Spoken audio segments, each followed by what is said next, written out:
Dear sisters and brothers in Christ Jesus, the Gospels give Jesus several titles. The most frequent title is that of Christ, which means the Messiah. We therefore commonly say Jesus Christ when speaking of Jesus. Other names are also used like Shepherd, Master, Servant, Son of Man, Son of God, Lamb of God, and so on. Today, we celebrate Jesus under his title of King.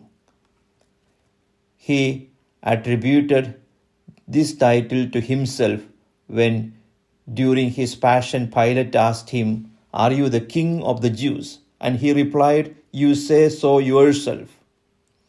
The feast of Christ the King was established by Pope Pius XI on December 11 of the Holy Year 1925 as a spiritual weapon against the forces of destruction at work in the world, which he identified with the rise of atheism and secularization.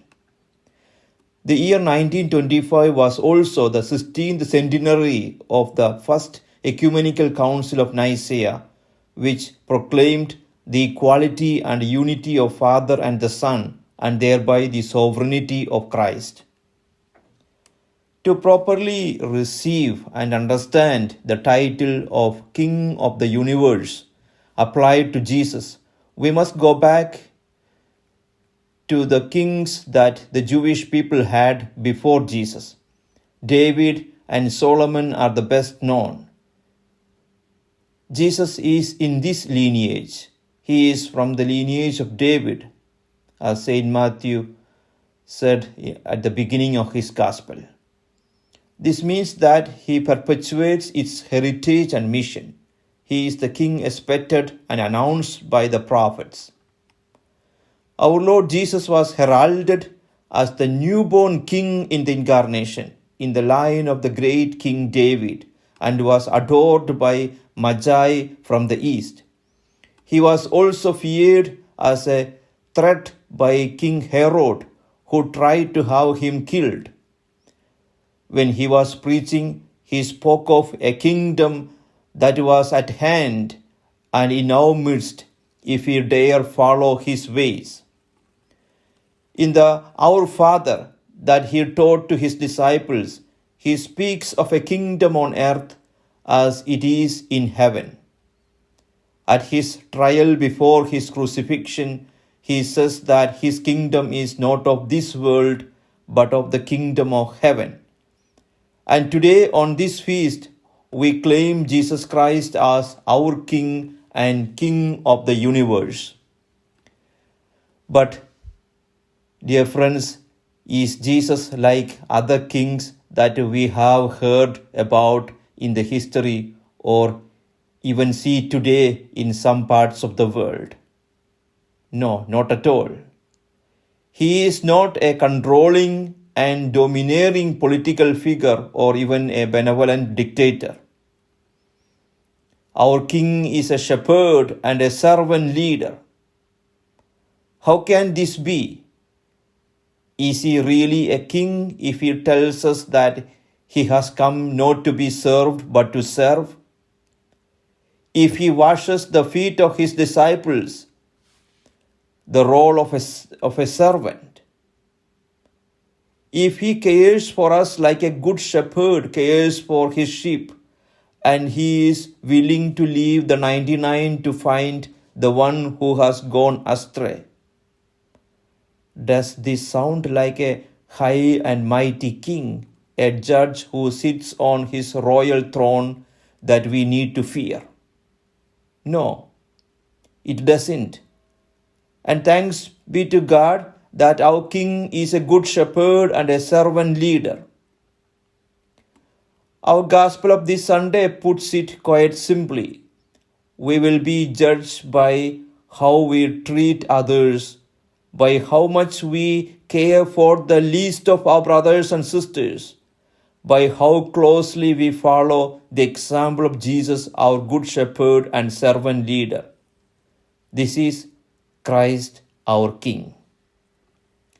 And how is Christ to be the King of our lives?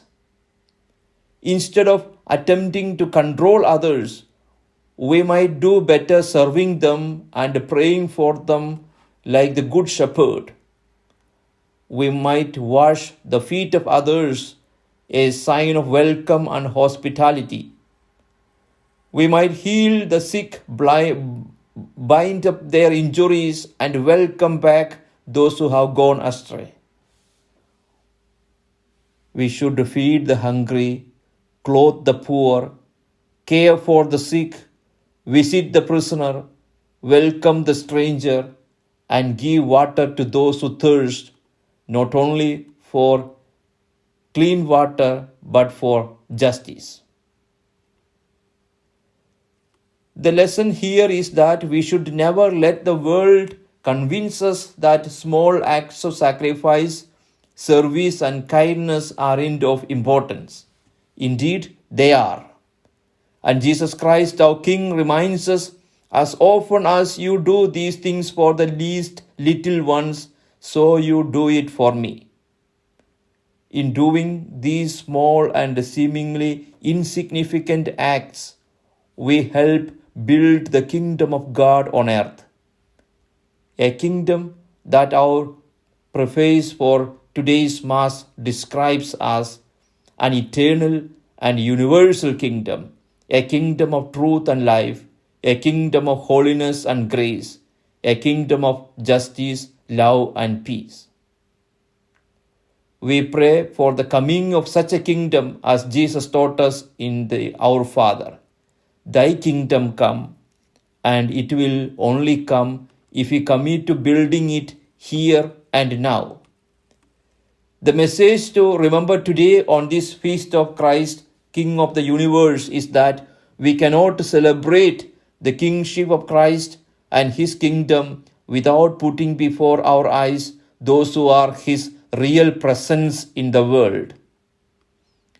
The passage from the Gospel which accompanies the feast of Christ, the King of the universe, this year has allowed us to discover sometimes ignored fact of the kingship of Jesus. The title of king attributed to Jesus does not place him above his brothers and sisters. On the contrary, it indicates a closeness unlike any other.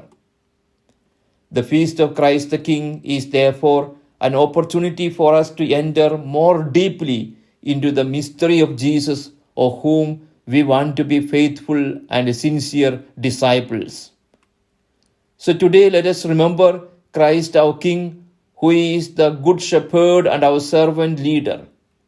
Let us remember that the last judgment is one where we will be judged by how well we chose to live the golden rule: do unto others as you would have done unto you. This is the message of Christ our King, the Lord of history, who has won the final victory over sin and death by redeeming the world and subjecting it to his Father, so that God may be all in all. Let us let him to be the Lord of our lives, the King of our hearts. Amen.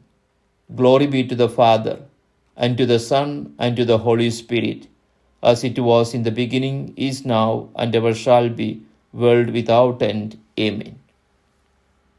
Friends, be sharers of the Word of God by sharing this homily to one or two of your friends. God bless you.